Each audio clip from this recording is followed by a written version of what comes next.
My husband is mad at me because he walked in and he saw that I'm making breakfast, and I told him that this was for me and my daughter, and that if he wanted some, he needs to cook for himself. This is only for me and my daughter. You can make it yourself. My husband told me that I needed to pack my stuff and get the out. At the end of the day, this situation feels painfully simple. If breakfast is already being made, adding one more plate should not feel impossible. But today, we're looking at some of the wildest relationship moments online. And the final clip might be the most shocking one yet. Because he walked in and he saw that I'm making breakfast, and I told him that this was for me and my daughter, and that if he wanted some, he needed to cook for himself. I told him I was not going out of my way to make breakfast for him. This is only for me and my daughter. Like, if you're that hungry, there's a McDonald's down the street, or there's eggs in the fridge and there's bacon, and you can make it yourself. He's acting like this not cooking for him thing is brand new. I gave him a list of things that I don't do the day that we got married, and he was okay with it. So what's the problem now? I told him, if you don't want to cook, you could wait and see if there's any leftovers. If there's leftovers, go ahead and eat. If there's no leftovers, then I'm sorry. You're going to have to figure it out. But I am not going to cook for you. It's not my job to cook for you. I'm sorry. And then on top of that, I'm doing scrambled eggs. He wants a fried egg. No, I'm sorry. That's too much work for me. I'm not going to do it. Plus, he's so picky with his food that he might as well just cook it himself. So like that, he doesn't have nothing to complain about. So my husband decided to drain our joint bank account and leave me after so much controversy on my videos. So on my main page, I made a video about how I didn't want to cook breakfast for my husband because I didn't want to go out of my way from making scrambled eggs to making a fried egg for him. And I said that he could do it himself.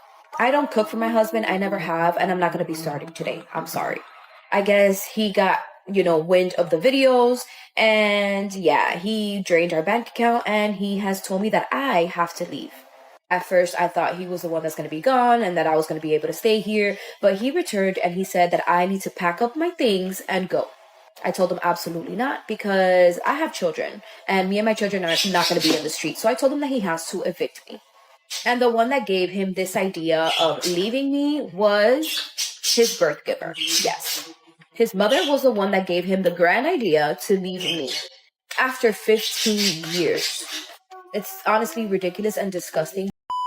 From what we can see, it's hard to imagine many people blaming him here. This looks less like a small argument, and more like a relationship slowly collapsing under a lack of effort and respect. And then, the video moves into another tense moment. This time on a 3-year wedding anniversary. What? Where you coming from? Whoa. Where you coming from? No. What? Where are you talking about? Keep your shoes back on. Yeah. Put your shoes back on. Wow, what's the problem? What's the problem? Where's your wedding ring at, baby? Where's your wedding ring? It's in my bag, I think. It's in your bag, you think? Why'd you take it off? Because I was washing my hands, I was doing some cooking, making some hamburgers or something. Well, you wasn't cooking or making hamburgers here, and you just now getting home, and you don't have your wedding ring on you. So where the were you? No. So this is how we gonna play it. Where's your wedding ring? Let's start there. Told you, it might be in my bag. Do you know how much money I spent on that goddamn ring? Can you chill out? No, I cannot chill out. Yes, you can. You just now getting You're home. not even giving me a chance to look for my ring. Like, what's wrong with you? No. You're not Get out. taking me out. Get the hell out. At first, she may have believed this was just another argument. But his reaction made one thing clear. This was serious. And once that line was crossed, everything moved fast. Until she was told to leave. Realized that I left CJ. What does she mean she left me? I kicked her out. It was unexpected. She had no idea it was coming. She wasn't prepared.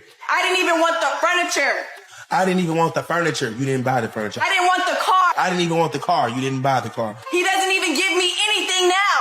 He doesn't even give me anything. I just gave her money. I just hope that CJ really does find justice for himself and finds out who really did this to him. Guess what?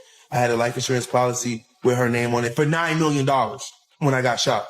So when she came to the hospital, the police, they had to stop her because the nurse came and said, your sister Charlene Young is here to see you. I said, no, that's not my sister. She's the one that did this. Tell the police right now. She's the one that did this. She's trying to finish the job. She's here to pull the plug, suffocate me, something. Like I said, I hope everything is done dead over with because I'm going to move on. Because everything is starting to look real suspicious over here. How you think everything is looking suspicious over there on your side, it's looking real suspicious over here too.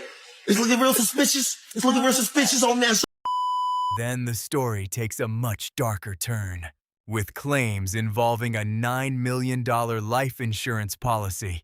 She showed up at the hospital, but without confirmed details, no one can truly know what her intentions were. Moments like this become complicated fast, especially when money, fear, and life or death situations all collide. We don't need them. We do. No, because they're lesbians. Who do you call to get your car fixed? A man or a woman? Your toilet breaks down. Who do you call? So I fix my own car. Your power supply. Who runs it? Who runs the infrastructure of society? Men or women? Oh, at the moment, men, obviously, Yeah, because so- of patriarchy. so we- I'm obsessed with being a woman in a male-dominated industry. I do wait, all of my own carpentry. Can we go back I do all my own, like... Right, but regardless of that, like, you agree that men run the infrastructure, so therefore... Oh, at the moment, yeah, men run the world. We need men. On a wider scale, yes. On a personal scale, no. Because you don't need a man to provide for you. We need men to run the industries that keep us alive and well. Not necessarily, no. So, because I know female mechanics, engineers, carpenters... But remember, that's exception. Like, those industries are, like, 99% male. Yeah, but for now. There's no shame in admitting that people need each other. Nobody carries the whole world alone. From cars to plumbing to the systems that keep society running, everyone depends on someone. That's not weakness. That's how life actually works. Now. You don't tell me what the no more, bro.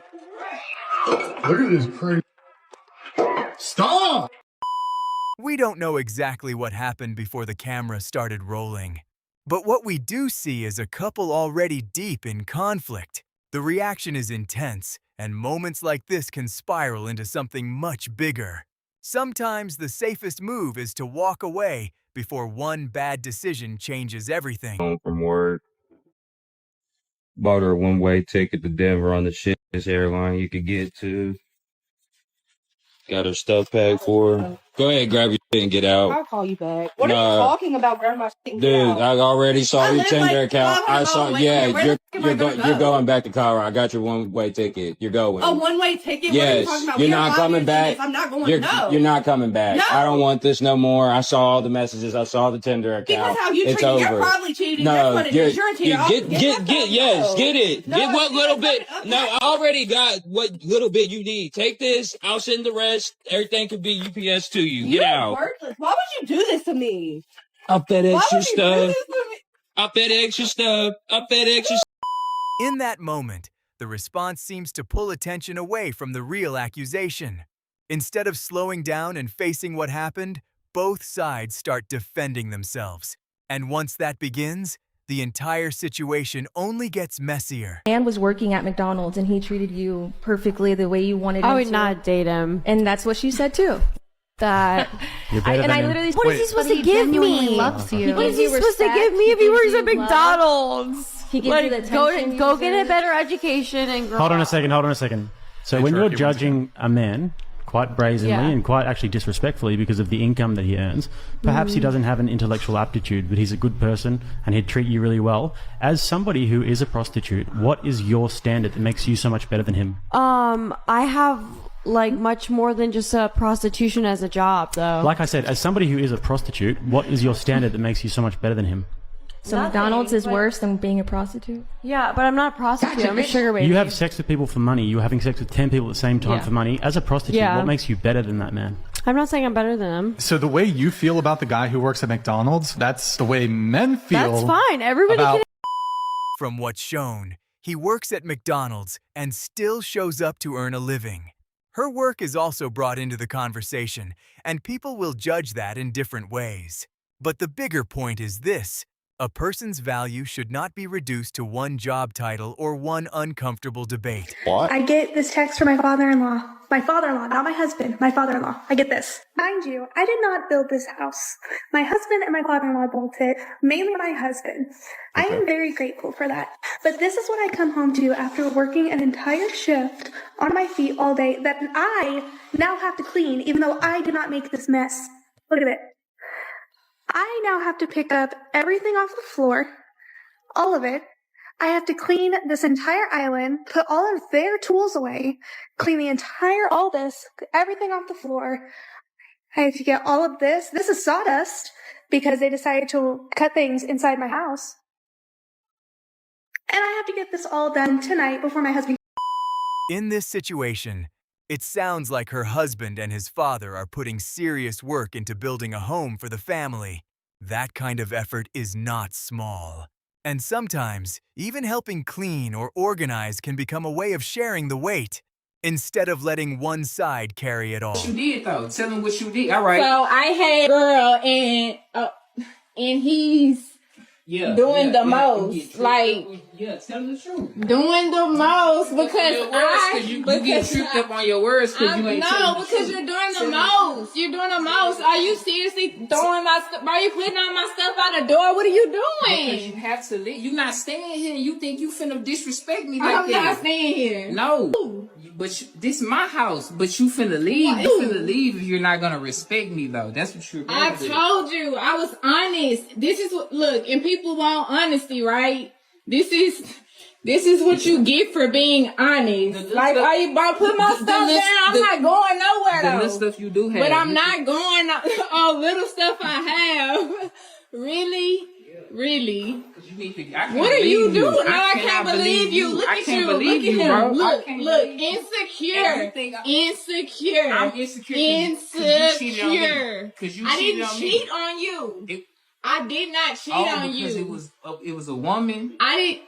Yes. It was a woman. That's why it's not cheating. And I'm insecure because of that. Yes, man up. Are you serious right now, bro? You going ballistic, putting all my stuff by the door? Because you think this is a game. What's wrong with you? You think this is really a game. I can't believe you. A game? I can't. You really need to get out. Put my stuff back in the closet. You need to get out for real. Put my stuff back. I can't believe that you think this. And I can't believe that you're doing all of this. And you calling me insecure. Yeah, insecure. And the fact that you record me shows me that you have no remorse and no respect for me at all. None at all. No, I want you to see how you look. Because doing the most. Because I had a little too much to drink and had a little fun with a friend. Okay, and you call it fun, and I'm insecure because of that, right? Yep. And you think I'm supposed to be okay with that? There's no respect in our relationship. It's no respect. I was honest. Are you serious right now? Keith, come pick my stuff up. Come pick my stuff up. You gonna be. Calling someone insecure does not erase the betrayal. If trust was broken, the details do not suddenly make it harmless. And yes, honesty matters. But confession does not undo the damage. In many relationships, once cheating enters the room, love is no longer enough to hold everything together. Pregnant with my 6th child. This is going to be my 4th baby daddy. Yes, it's true. Yes, I am homeless. I'm homeless. I'm living out of my car. I'm living out of hotels. I'm living from pillar to post, okay? She just said that she's pregnant with her 6th child on the way and that she's on baby daddy number 4, but yet she's homeless. You have 6 kids and 4 baby daddies, and not one of those men can provide somewhere for you to stay. And did you recently just become homeless, or you've been homeless and you are still having more kids while She says she is pregnant with her 6th child, while also saying this will be her 4th baby father. And at the same time, she says she has no stable place to live. That raises serious questions about timing, responsibility, and support. Because when children are involved, every decision becomes heavier. People may see the situation differently, but one thing is clear. Stability matters before bringing another life into the struggle. A lot of people are saying, whoa, those are small acts of kindness. Why wouldn't you want to do that for your partner? But here's the thing. Small acts of kindness that are mostly domestic labor just add up to work at the end of the day. So here's a list of things that I don't do for my husband. You all know I don't do his laundry. He can do that himself. I do my laundry and we do the kids' laundry, but he does his own. I don't cook dinner. He cooks dinner every single night. I do breakfast and lunch for us and our kids. I don't pack him a lunch. If he's hungry, he'll figure out what he's going to eat for lunch the same way that I do. I don't make his doctor's appointments because guess what? He's not making mine. Would it be kind of me to do that? For sure. Is it my job? Absolutely not. I want him to be healthy, but he's a grown-ass man and he can book his own appointments, right? There's a lot of things that I... From the outside, it seems like both of them have accepted this arrangement. But acceptance is not always the same as happiness, and only time will reveal whether this setup can truly last.